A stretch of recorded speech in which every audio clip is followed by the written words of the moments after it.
Wall Street, with its fascist-like Taft-Hartley bill, also wants to kill the Communist Party. But they will fail in this as in their other anti-labor objectives. The workers, the American people, need a strong Communist Party, and it will be built despite Wall Street profiteers and exploiters. William Z. Foster.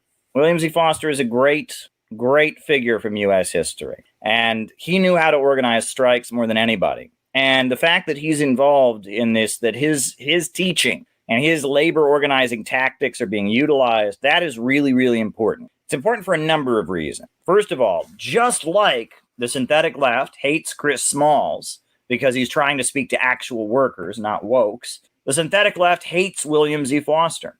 The book Settlers, the mythology of the white proletariat that they promote, it's like a holy book to these wokes. It's a book written by some kind of crazy Maoist third worldist, but anarchists like it. It's being published by an anarchist press, and they lie about William Z. Foster in the book. They try to make it sound like William Z. Foster was racist when he talked about how one of the weaknesses of the Steelworkers Union, part of the reason they lost the 1919 strike was racism, that black people were used as scab labor because a lot of the steelworkers unions were racist. And he talks about that. And he says blatantly, yes, we need working class power, David Fox. You are exactly right. And they take a quote from William Z. Foster and they make it sound like he's racist. And they go out of their way to lie about him because they're so threatened by what William Z. Foster was all about. And so just like they've smeared Chris Smalls, now they're going after him. He's a Nazbol. He's evil. He's a fascist.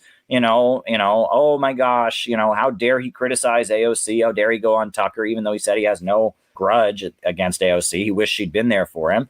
They've gone after William Z. Foster. William Z. Foster, he was from Philadelphia. He was from a working class community in Philadelphia. And one day he was walking to work and he passed a guy on a soapbox who was a socialist, a soapbox agitator for socialism. And he listened to the guy speaking and he agreed with it. And William Z. Foster had done many different jobs in his life. A sailor, he'd been a delivery man, he had been an assistant. I think his first job is he was the assistant of a sculptor.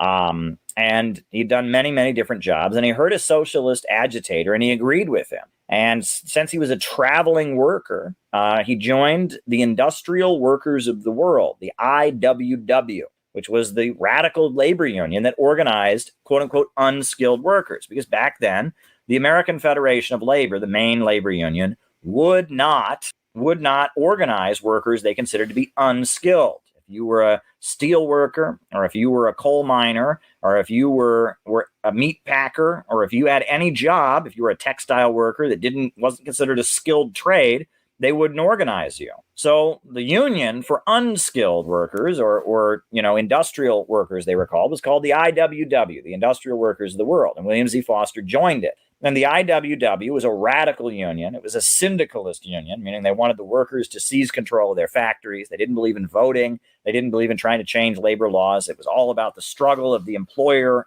versus the employee, the workers on the job. And it was a militant union. William Z. Foster, because he'd been won to socialism by hearing that soapbox agitator, he joined the IWW.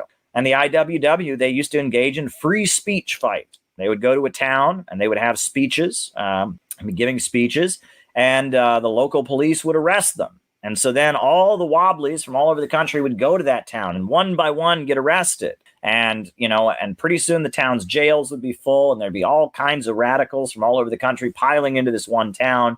The town would change the law and allow there to be, free socialist agitation and labor organizing. It was called the free speech fight. And so William Z. Foster was part of a lot of these big free speech fights that the IWW did.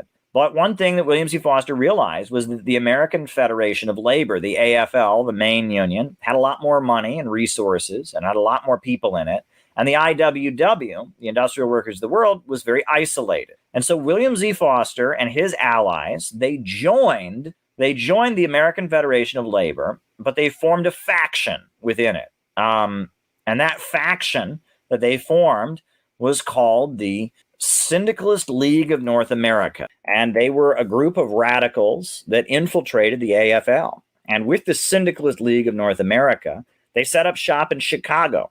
And in Chicago, they unionized the meatpacking workers. The meatpacking houses of Chicago, the stock houses, were notorious. There'd be workers from Ireland, workers from Eastern Europe, workers from Italy, African Americans who'd come up from the South, and they would be viciously exploited in these packing houses, and they were just treated awful. And so William Z. Foster, and he organized with the AFL, with his faction of the AFL, he organized the meatpacking houses of Chicago, and it was a big success. The Stockyards Labor Council was created by William Z. Foster. He was a brilliant organizer. And then from there, he organized the steel workers of the country, and he led, almost as like a military commander, he directed the Great Steel Strike of 1919, and it failed largely. It was a huge strike. 365,000 workers went on strike, but it failed. And the reason it failed was because the reformist labor leaders didn't support it. It failed because the African-American community didn't support it, and largely was because so many of the steelworkers unions were racist. The African-American community was willing to work as scab labor. And so after the steelworkers strike of 1919 failed,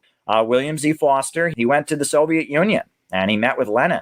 And he found out that Lenin had been urging the Communist Party of the United States to support the strike, that a lot of the communists had this sectarian attitude, that they didn't support the strike because it wasn't led by a communist union. If it had been the IWW, they would have supported it, but because it was led by the AFL, American Federation of Labor, they didn't support the strike. But Lenin had been urging the American communists not to have that attitude, to support all unions against the bosses. And so because of that, William Z. Foster was won to the communist position, and he joined the Communist Party. And he was one of the early leaders of the Communist Party in the 1920s. And then, when Stalin became the leader of the Soviet Union and the Communist International, when Stalin made clear it was time to fight against the reformist labor leaders and fight the reformist labor leaders, that preach socialism but practice fascism, the third period line came in 1928. William Z. Foster supported that. Jay Lovestone was his rival, and Jay Lovestone was kicked out, and William Z. Foster became the face of American communism. And he ran for president in 1932 on a communist platform. And he built unemployment councils of the unemployed. That's some of in the video that I just showed you, fighting for their rights. And he went around, giving speeches. And he was a tanky if there ever was one. He wrote a book called Toward Soviet America, all about what the United Soviet States of America, the USSA, would be like. And William Z. Foster was the face of communism in America in the early 1930s. And he went from town to town, from city to city, building this communist movement that was supporting the unions, that was unionizing workers in the South, textile workers, and organizing, sharecroppers, and organizing miners and meat packers. And I mean, he was the face of American communism. And he was arrested over and over and over again in almost every city he went to. He would organize and he would be arrested. And he was arrested many times. And by the end of his 1932 presidential campaign, he had a massive heart attack. And he had to go to the Soviet Union to recover and get medical care. And so he went to the Soviet Union. And this guy named Earl Browder, who was not a revolutionary, was a reformist, took over the Communist Party and started toning down the revolutionary message. And he came back from the Soviet Union, and Earl Browder was this kind of corrupt politician, this scheming guy who was really more loyal to the Democrats and Roosevelt than he was to communism. And Earl Browder, did a lot to marginalize William Z. Foster. But even still, in 1937, you had the sit-down strike wave, where workers all over the country occupied their factories. And William Z. Foster, he was the main inspiration. I mean, he was directing the Communist Party's labor wing during the great 1937 sit-down strike wave. And that's how we got auto workers in unions. And that's how steel workers were ultimately unionized. It was this labor upsurge in 1937, 1938, 1939. There was this huge labor upsurge. That was William Z. Foster. It was William Z. Foster who was doing that. And that move... that William Z. Foster, ultimately, that's why we used to have good paying jobs in Ohio and Pennsylvania and Kentucky. It was William Z. Foster who built those unions and led the Communist Party. After World War II, Earl Browder dissolved the Communist Party and he changed it to the Communist Political Association. And he said that the Soviet Union and the USA were going to be best friends forever. William Z. Foster said, no, U.S. imperialism is the main enemy of the people of the world. And so he led the Communist Party's rank and file and the labor union leaders to overthrow Earl Browder. And they toppled Earl Browder.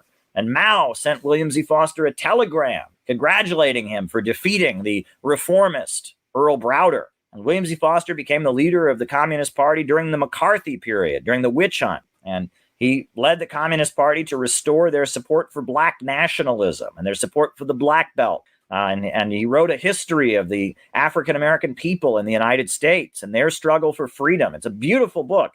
He wrote, the actual name of it is The History of the Negro People in America by William Z. Foster. He's a white man, but he wrote this 600-page book on the struggle of black people for freedom and black nationalism. He refers to black people as an oppressed and colonized nation in the United States, with the right to their own territory. It's amazing. Read anything William Z. Foster wrote. His history of the World Trade Union movement, his history of the Three Internationals, anything he wrote is amazing. He led the Communist Party during McCarthyism. And then in 1956, as McCarthyism was starting to fade, you had the Khrushchev revelations where Khrushchev, accused Stalin of being awful and, threw Stalin under the bus. And William Z. Foster defended Stalin.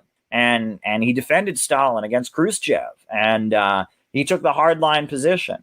And he was getting old. He was 80 years old. He was in the Soviet Union in the hospital, in his hospital bed in his 80s, getting ready to die. They took Khrushchev to meet William Z. Foster for his birthday. And when William Z. Foster met Khrushchev, he started talking about how amazing Mao was, and started lecturing Khrushchev on the Chinese Revolution and Mao and how amazing Mao was. At the time that Khrushchev had his falling out with Mao, William Z. Foster called out the head of state of the Soviet Union and defended Mao in the face of Khrushchev. And he died a few months later in the hospital at 80 years old, William Z. Foster.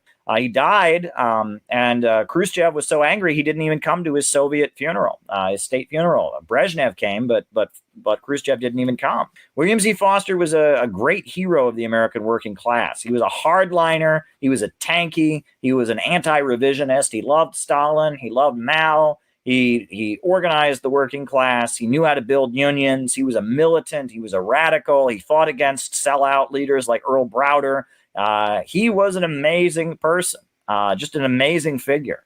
William Z. Foster, in so many ways, was just really a dynamic, amazing person. And I think it's really, really great to hear that he was an inspiration for the Amazon workers and their union struggle. I really think that's really just tremendous. I think it's really awesome.